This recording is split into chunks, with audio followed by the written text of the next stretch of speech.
ದೇಶದಲ್ಲಿ ಕಾನೂನು ಇರಬಾರದು ಅಂತಿದ್ರೆ ಮುತ್ತಿಗೆ ಹಾಕ್ಲಿ. ಸುನಿಲ್ ಕುಮಾರ್ ಅವರ ಪ್ರತಿಭಟನೆಯ ಬಗ್ಗೆ ಗೃಹ ಸಚಿವ ಡಾಕ್ಟರ್ ಜಿ ಪರಮೇಶ್ವರ್ ಕೊಟ್ಟಿರುವಂತಹ ಟಾಂಗ್ ಇದು. ರಾಜ್ಯದಲ್ಲಿ ಕಾನೂನು ಸುವ್ಯವಸ್ಥೆಯನ್ನ ಕಾಪಾಡುವುದು ನಮ್ಮ ಕರ್ತವ್ಯ. ಕಾನೂನು ಪ್ರಕಾರ ಪೊಲೀಸರು ಕ್ರಮವನ್ನ ತೆಗೆದುಕೊಂಡಿದ್ದಾರೆ. ಅನವಶ್ಯಕವಾಗಿ ಬಿಜೆಪಿ ನಾಯಕರು ರಾಜಕೀಯ ಮಾಡ್ತಿದ್ದಾರೆ ಅಂತ ಹೇಳಿ ಬೆಂಗಳೂರಿನಲ್ಲಿ ಗೃಹ ಸಚಿವ ಡಾಕ್ಟರ್ ಜಿ ಪರಮೇಶ್ವರ್ ಪ್ರತಿಕ್ರಿಯಿಸಿದ್ದಾರೆ. ಕಾನೂನು ಈ ದೇಶದಲ್ಲಿ ಇರಬಾರ್ದು ಅನ್ನೋದೇನಾದರೂ ಅವ್ರಿಗೆ ಇದ್ದಿದ್ರೆ ಮಾಡಲಿ ಅವರೆಲ್ಲ. ನಾವು ಈ ರಾಜ್ಯದಲ್ಲಿ ಕಾನೂನು ಕಾಪಾಡ್ತಕ್ಕಂಥದ್ದು ನಮ್ಮ ಕರ್ತವ್ಯ.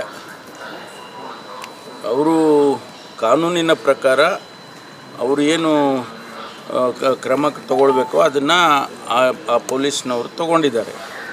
ಅದರಲ್ಲಿ ನಿನ್ನೆ ಕೂಡ ನಾನು ಹೇಳಿದೆ, ಅದು ಟೈಮಿಂಗು ಏನೋ ಅಯೋಧ್ಯ ಇವತ್ತು ಉದ್ಘಾಟನೆ ಆಗ್ತಾಯಿದೆ, ಆ ಸಂದರ್ಭದಲ್ಲಿ ಮಾಡಿದ್ದಾರೆ ಅನ್ನೋದೊಂದು ಬಿಟ್ಟರೆ ಅವರೇನು ಕಾನೂನಿಗೆ ವಿರುದ್ಧವಾಗಿ ಏನು ಕೆಲಸ ಮಾಡಿಲ್ಲಲ್ಲ. ಅದು ಮಾಡಿದರೆ ಆಗ್ಬೋದು. ಆದರೆ ಇವರು ಅನವಶ್ಯಕವಾಗಿ ಇದನ್ನು ಭಾಳ ದೊಡ್ಡ ಪ್ರಮಾಣದ ರಾಜಕೀಯ ಕಾರಣಕ್ಕೋಸ್ಕರ ಮಾಡ್ತಾ ಇರೋದನ್ನು ನಾವು ಹೇಗೆ ಸಹಿಸಬೇಕು? ಅವ್ರು ಮಾಡಲಿ. ಅವ್ರು ಮಾಡಿದರೆ ನಾವೇನು ಮಾಡಬೇಕು ನಾವು ಮಾಡ್ತೀವಿ. ಮಾಡಲಿ, ಅವ್ರು ಮಾಡಲಿ, ನಾವು ಮಾಡ್ತೀವಿ.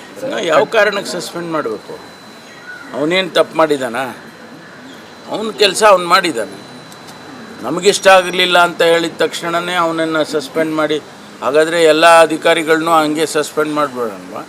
ಏನಿಲ್ಲ, ಅವರೇನು ಮೊದಲೇ ರಜಾ ಹಾಕ್ಕೊಂಡಿದ್ರಂತೆ 2 ದಿನ ಬರ್ತಾರೆ, ಬಂದವ್ರ ಡ್ಯೂಟಿ ಅವ್ರ ಪಾಡಿಗೆ ಅವ್ರು ಡ್ಯೂಟಿ ಮಾಡ್ಕೊಳ್ತಾರೆ.